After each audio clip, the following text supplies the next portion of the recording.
The dark side, beyond the wrestling ring. A shocking murder-suicide.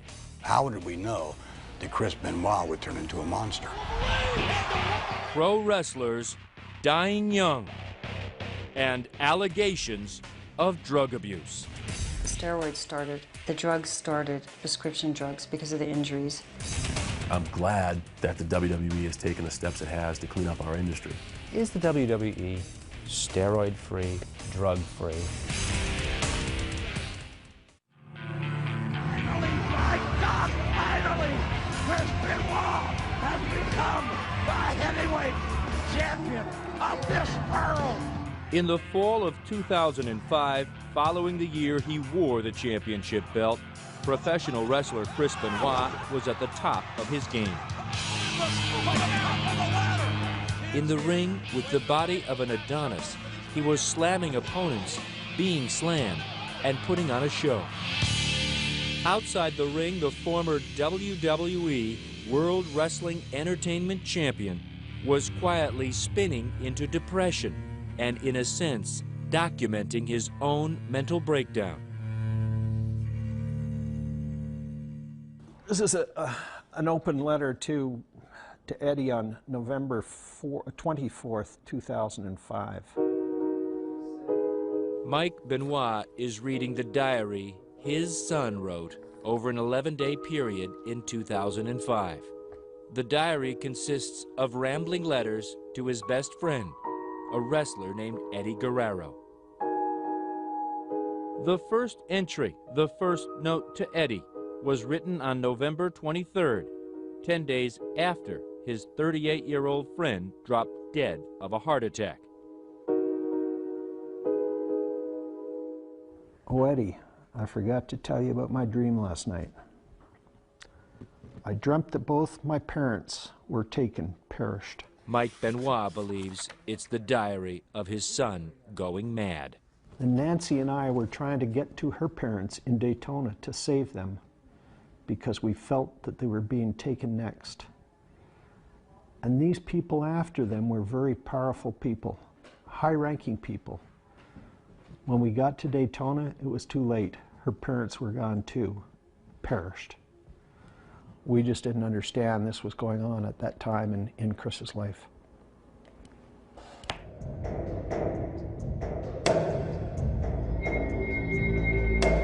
"19 months later, during the weekend of June 22nd, Chris Benoit would suffocate his wife Nancy, their 7-year-old son Daniel, then would walk into the basement of his suburban Atlanta home and hang himself. He was 40. The diary was found outside in the trash by a neighbor. No one saw it coming. Not his fellow wrestlers, not WWE boss Vince McMahon, and not his parents. I would have sent my son in a totally different direction. I realized I do feel some responsibility for what has taken place here. Because you encouraged his drink? Yes, I did. And this is the dream. To be at the top, to be adored or hated by millions of fans. Coming 55. About 16 million people a week tune into the WWE. 2 of their cable programs, Raw and Friday Night SmackDown, are weekly ratings giants. WWE pay-per-view specials generate an average of $100 million per year. The action is fake, the pain is real. The grind never ends.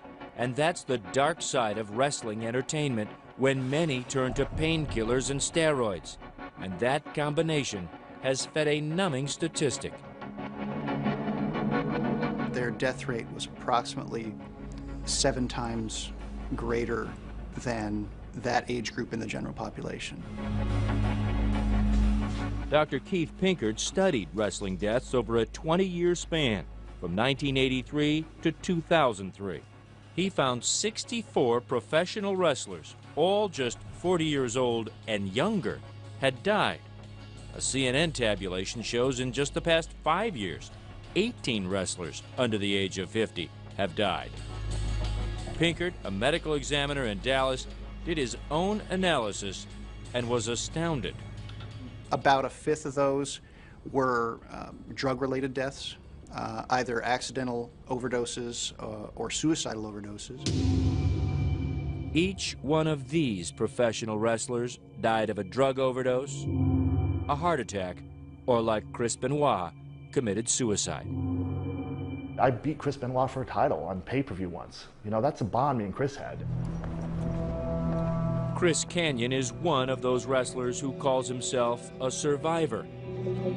He faced Benoit a number of times in the ring and faced the same personal demons. September 14, 2003, I took 50 sleeping pills and tried to kill myself. So I could be another one of those statistics. I very well could have been.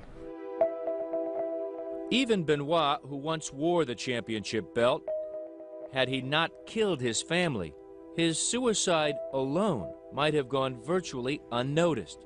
But that spectacular crime has now gotten the attention of Congress and the public, and is again turning up the heat on the man who sits atop the world of professional wrestling. Vince McMahon is chairman of World Wrestling Entertainment. His wife, Linda, is the CEO. Together, they are the business of professional wrestling. Nothing from the WWE, under any set of circumstances, had anything at all to do with Chris Benoit murdering his family. How did we know that Chris Benoit would turn into a monster? In this hour, you will see the real side of fake wrestling. The ringmaster again under fire, performers who pump their bodies with drugs, and a mother who considered killing herself and her 2 children to escape life in the ring. And the only reason I didn't do it is because I couldn't guarantee that we would all die.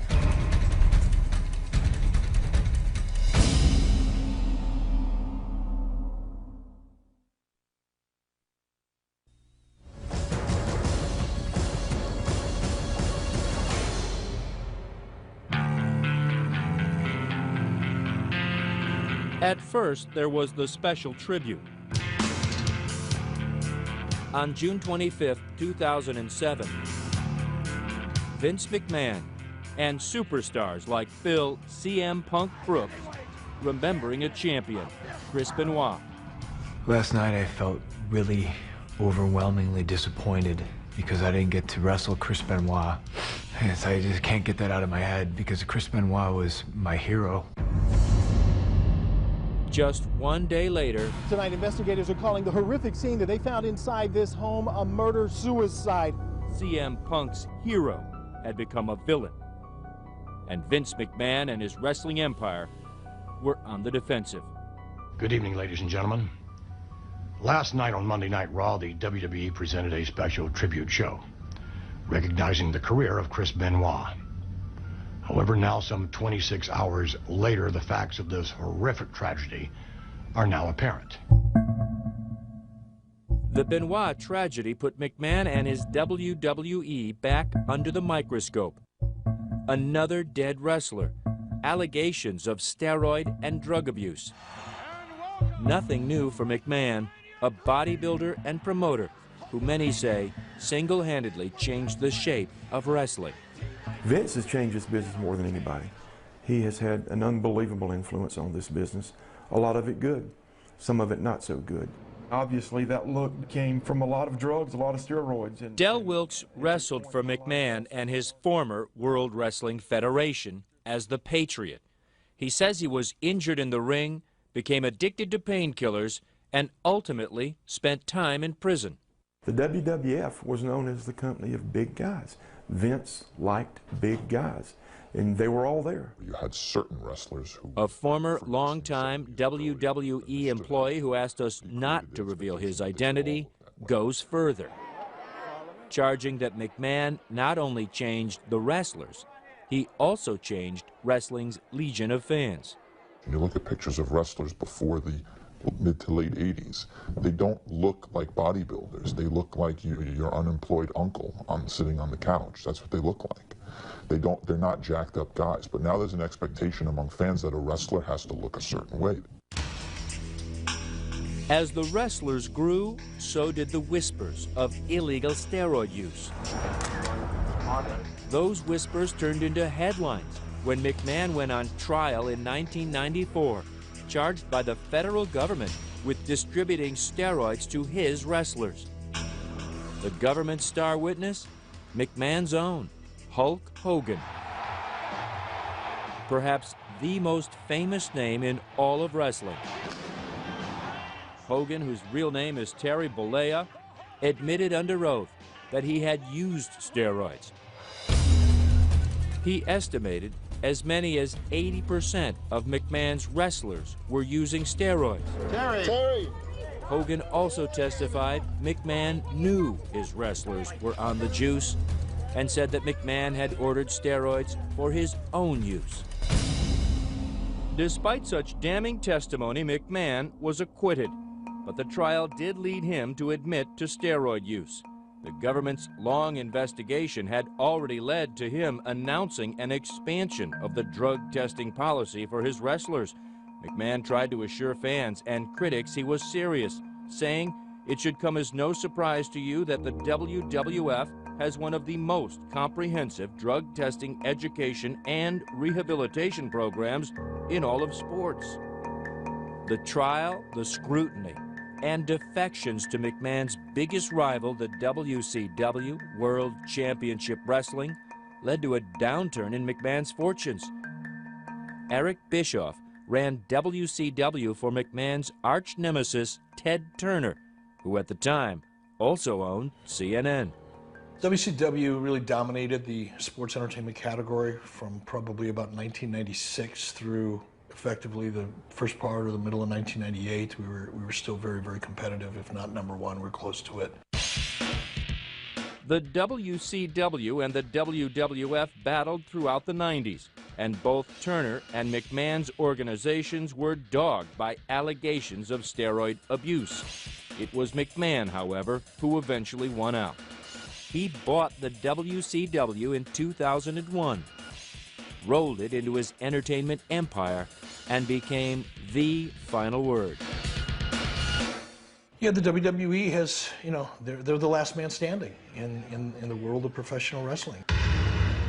Vince McMahon now lorded over all of wrestling, its profits and its pitfalls. Steroids, human growth hormones, and the quest for bigger people in this industry.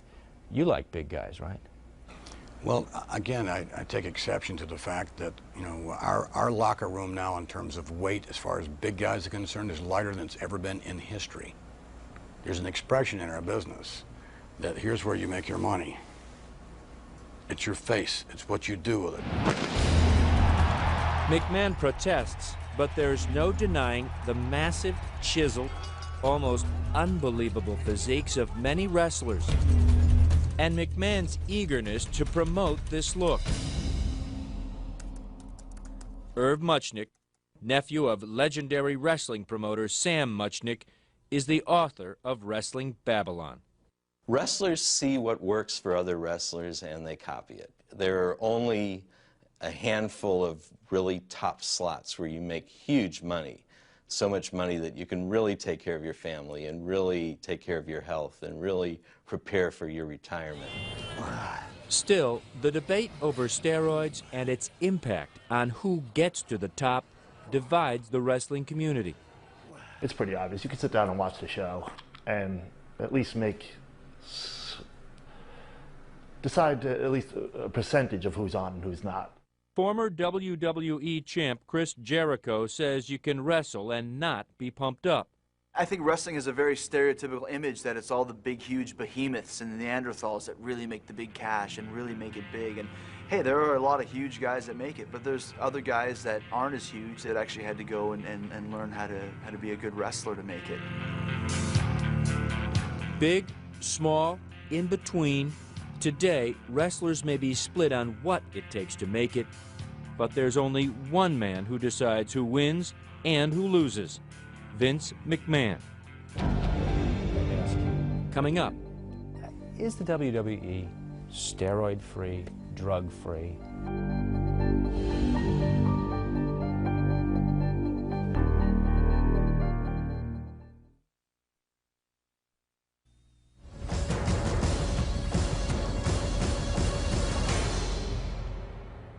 That's Chris's 15-year-old standing in the Rocky Mountains. He started lifting weights at the age of about 13 in the basement, and he would not go out. If the guys called and said, "Come on out and hang out," he'd say, "No, gotta lift my weights." Even at age 13, Chris Benoit already knew what he wanted to be. It was really a passion, and he wanted to be a professional wrestler. Michael Benoit did not share that passion, but he loved his son. The weights were a present for Chris. I dread the time that I even bought the weight set. You look back in your life and look at the mistakes you've made. That was the biggest mistake I ever made. Young Benoit's passion turned to obsession. He grew stronger, bigger, and on weekends, he would convince his father to let him drive the 3 hours from his home in Edmonton, Alberta, to Calgary, the very heart of Canada's wrestling empire. He really thought a fellow by the name of the Dynamite Kid, that became his idol, and really his wrestling style, he really followed the Dynamite Kid. Looking back, Mike Benoit believes allowing Chris to idolize the Dynamite Kid was an even bigger mistake. It started with the verbal abuse and, putting me down in front of other people. Michelle Smadu was just a teenager when she met and fell in love with Tom Billington, the Dynamite Kid. They married, had a child, and soon after, Michelle says the Dynamite Kid began to explode. He certainly wasn't the guy you fell in love with. No. He was the gentleman that kicked out his wife and 3-week-old baby. And do you blame it all on the steroids? Yes. Tom Billington came to Canada from Manchester, England to become a pro wrestler. Like Chris Benoit, Billington was a small man in a big man's ring. For the first time, they were allowing a smaller person to come in and take those top spots. The bigger he got, the more fame he gained, the more in demand he was. From Canada, the Dynamite Kid moved up to McMahon's WWF. He became one half of the British Bulldog tag team, but behind the scenes, he was crumbling. The steroids started, the drug use, prescription drugs, because of the injuries, which also starts with the alcohol. Michelle says at home the kid was out of control, at one time dragging her by the hair, holding a gun to her face. It became so bad that I just wanted to get out, and the way I was going to get out was I put my 2 children on the bed, the master bed, Bronwyn and Merrick, and Tom had a lot of guns, so I went to get his gun. And I wanted to shoot Bronwyn and Merrick, and then myself. And the only reason I didn't do it is because I couldn't guarantee that we would all die. Michelle never told her husband what you have just heard. The night before this interview, she finally told her children. I can't imagine how tough that was to tell them. Did they look at you differently? Well, there was a lot of tears, and we didn't say anything. It was a quiet acceptance. They know that something horrible went on during the marriage. The marriage ended in 1991 when Michelle bought her husband a one-way ticket from Canada back to Manchester, England. This is the Dynamite Kid today. Tom Billington now lives in a public housing apartment outside Manchester. He has lost the use of his legs. A pin sticks out from one of his toes. he readily admits wrestling did this to him. Wrestling and the fact he ignored doctors who told him to stop. I needed the money. I went back to wrestling because I needed the money. The other British Bulldog, partner Davy Boy Smith, his younger cousin, died of a heart attack at age 39. Billington, who was only 48 years old, says he might have suffered the same fate were it not for a drug overdose that led a doctor to discover an enlarged heart. So he said he's inalised from taking steroids. So he said, don't take steroids again, you'll be okay. So anyway, I've never touched the steroids since 1991. Well, before then I did regular, you know, for years. In fact, he says, for years, many of McMahon's wrestlers took steroids. The bigger the physique, the bigger the promotion. I took it for the job. Because I was in the WWF, most of them was all big men. So I thought, well, I'll do it too. Billington says the steroids came from doctors, from friends, even steroids meant for horses. He took them all, took a terrible pounding in the ring, and like his now dead partner, began taking extensive amounts of painkillers. My back, my knees, oh Christ, my shoulder, different things. Yeah, I took painkillers. Tom Billington has never laid eyes on a 16-year-old daughter, born after his marriage broke up. He remains bitter about Michelle, saying she's brainwashed his children. He does admit holding a shotgun to her head, but insists he was not violent. I don't think it was violent. I mean, I put a shotgun under her chin once, but I had no shells. I only pretended that.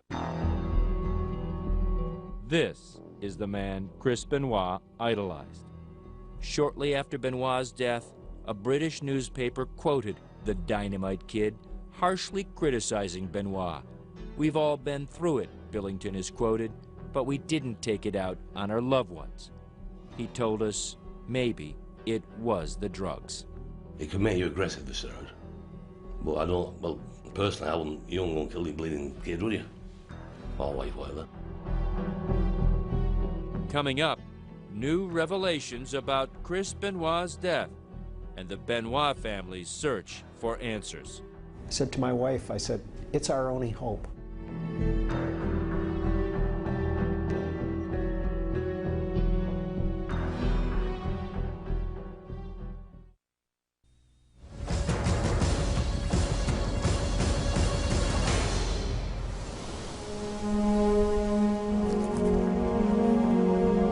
At his home outside Edmonton, Mike Benoit was in mourning.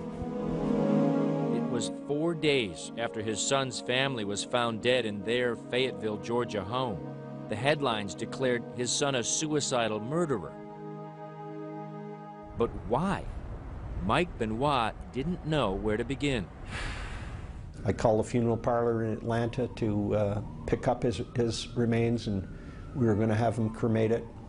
So I was in the process of making those arrangements when I got a call from Chris Nowinski. Chris Nowinski is a former WWE wrestler who left the business in 2003 after suffering multiple concussions. He founded the Sports Legacy Institute, an organization that explores the dangers of undiagnosed concussions in sports. Nowinski was calling because he wanted a piece of Chris Benoit's brain.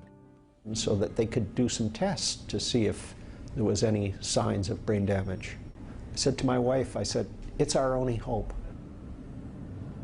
And I really knew in my heart that because this isn't the son that we knew and loved. Through cooperation from the Benoit family, we have had the opportunity to examine the brain tissue obtained from the autopsy of Christopher Benoit. You see these brain cells here. In September, the Institute held a news conference in New York to release its findings. Chris Benoit, the researchers announced, had the brain of an elderly Alzheimer's patient. This is a normal example on the left. It's smooth, it has the round cells. Christopher Benoit's brain, you see the projections, the connections here. The slides reveal severe damage throughout all regions of his brain tissue, attributable to multiple undiagnosed concussions. I think that these extensive changes throughout his brain, to me, and I think the others in our organization believe that it is enough to very likely explain aberrant behavior, including suicide and even homicide. While other doctors have been more cautious about linking brain damage to violent behavior, the Institute's finding was the answer Mike Benoit needed, and it turned his grief into anger. Because the last paragraph said it's because of the nature of the way Chris wrestled that this is why he sustained the brain injuries. So they were basically blaming my son for this. Like the Dynamite Kid he idolized, Chris Benoit was a wrestler's wrestler. Small in stature, he made up for it with soaring maneuvers, including his trademark, the flying headbutt. Chris Canyon says Benoit would take the abuse for the love of the show. So me and him wrestled each other a bunch of times, and it was never about what can I do to you to make me look good. It was what can we do together to make the match look good. And looking good meant taking real hits to the head. Although the McMahons are aware of some of the Institute's findings, they say they have not yet studied the report. These studies, have not been, they've not been proven, if you will. Haven't been even critiqued by other members of the scientific community. As a result, McMahon is moving with caution. The only thing we've done really is, from a conservative standpoint, is just don't use chairs to the head. But other than that, it's what it is in the ring. Accidents do occur. It's not ballet, as they say. He did have some kind of brain injury, to get back to that point. I would think from a business standpoint, Mr. McMahon, you would be concerned about that, if you are concerned about your wrestlers. There's no question we are. We're concerned about everything. But again, you're frying me with facts, if they are facts, that are after the fact. The fact is, there is mounting evidence across all sports that multiple concussions can have devastating consequences. But McMahon just doesn't buy that concussions drove his former champion to kill. The findings themselves state that Chris Benoit had the brain of an 85-year-old man with dementia. And I would suggest to you that from a layman's standpoint, Chris Benoit could not do what he did for a living. He could not function as a normal human being. He couldn't even go to the airport if, in fact, that report were accurate. Still ahead, is there a gaping loophole in the WWE's drug testing program? My 3-year-old could drive a freight train through it.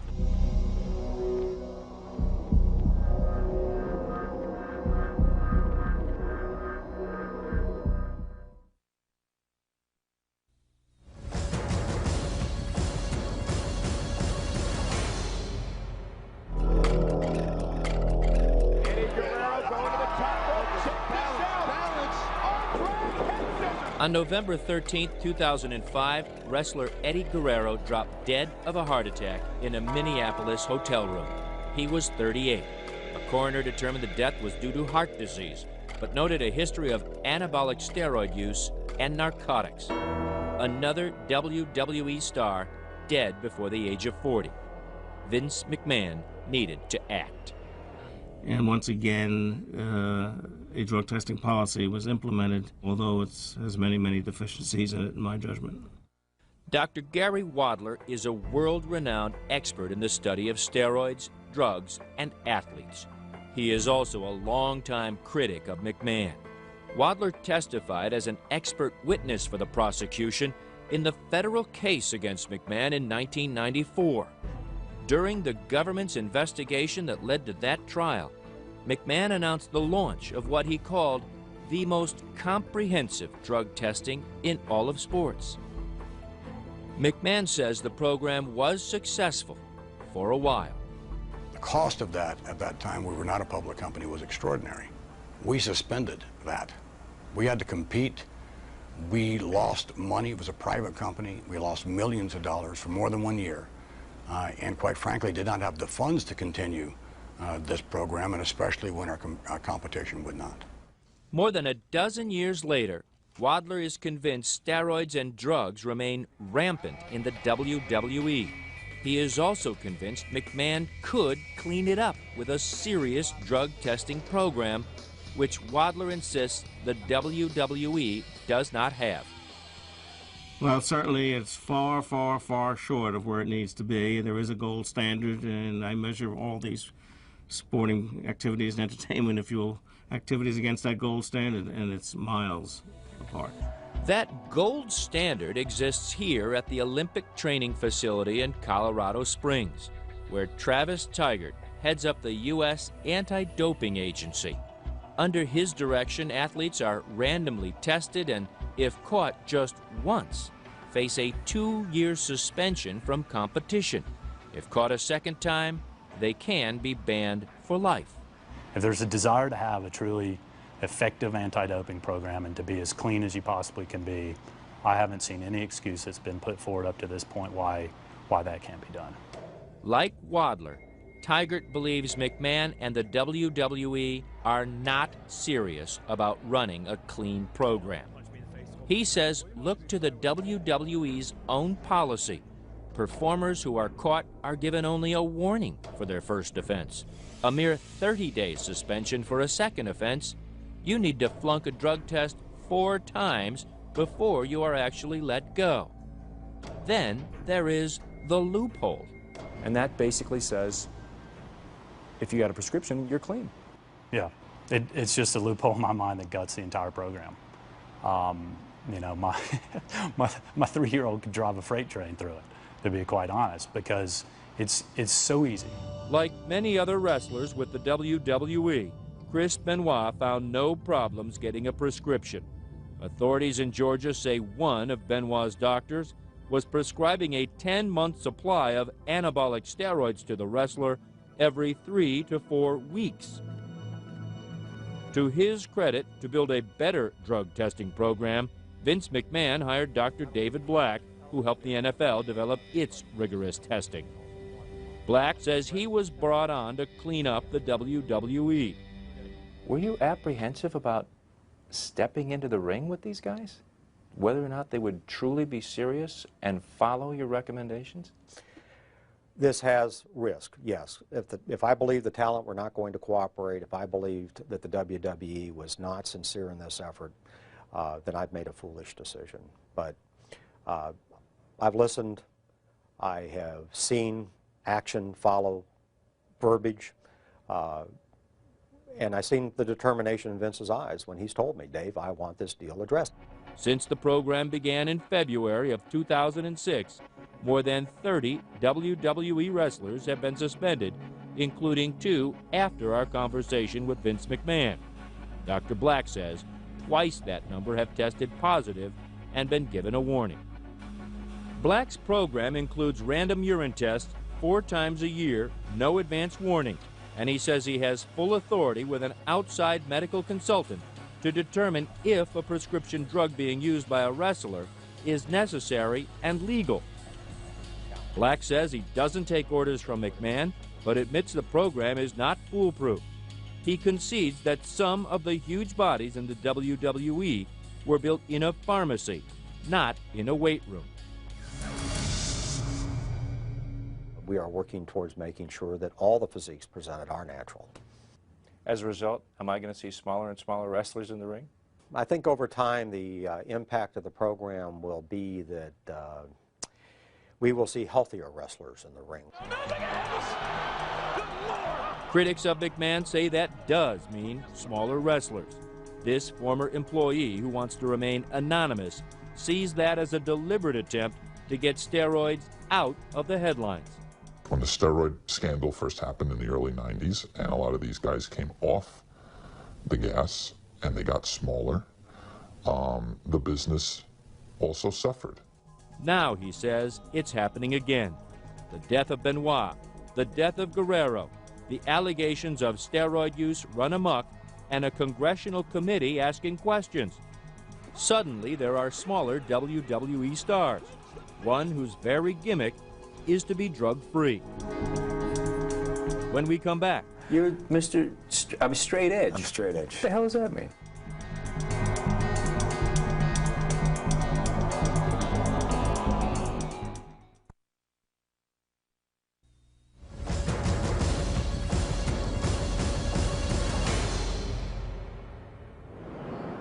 Halloween Eve. Phil Brooks, known to wrestling fans as CM Punk, arrives early at Long Island's Nassau Coliseum. You want to strap this on for me? Since winning the ECW title belt, Punk is more in demand than ever. And tonight, the company owned by Vince McMahon is putting on a pre-Halloween battle. What you got tonight? Boy, bro. Casey. See you, bro. Let's get him.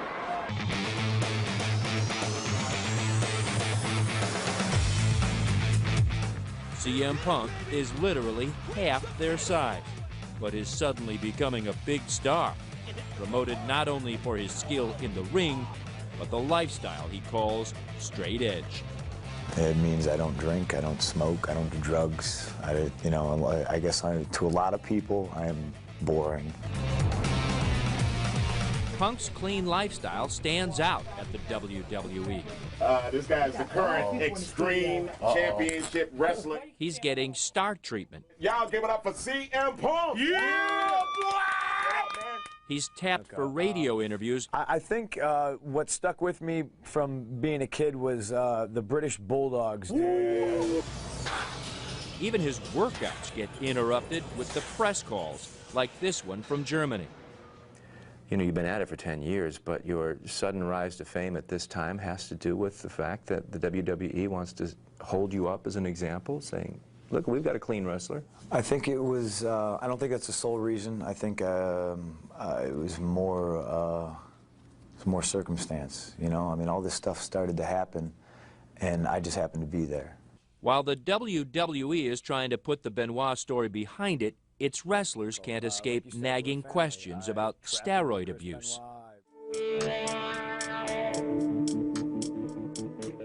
John Cena is a WWE superstar, now recovering from an injury in the ring. He doesn't like being asked if he has used steroids. Have you ever used steroids? Absolutely not. This is a crazy question, and it's something that it's tough to answer just because of the way society is now, the way people conceive things, because performance-enhancing drugs have got the spotlight, and it's a hot thing to talk about. The McMahons, Linda and Vince, insist their drug policy is for real, and the accusation that it's just for show to take the heat off is not true. The federal government didn't suggest that we start a program of this nature. The media didn't suggest that we start a program of this nature. It started because it was the right time to do it. We had the funds to do it. It was the right thing to do. Is the WWE steroid-free, drug-free? I don't think that there's any organization in the world, be it entertainment or be it sport, that can tell you that they are totally drug-free. Evidence of that surfaced just this past September, 3 months after Benoit's death. A prosecutor in Albany, New York, found 10 current wrestlers on the customer list of an internet pharmacy accused of dealing illegal steroids. So we took action immediately, the same day. They weren't actually caught by the WWE's drug policy. They were caught by some local prosecutor. Sure. Chris Benoit was one of them. But he had been caught earlier by the WWE, testing positive for testosterone. Because it was a first offense, he was only given a warning. When Benoit retested just this past April, 2 months before his death, he was clean. Chris was someone I did view as a very positive part of the program. He always indicated in those conversations that he did not want to violate the policy. Autopsy results show Chris Benoit had steroids in his system at the time of his death.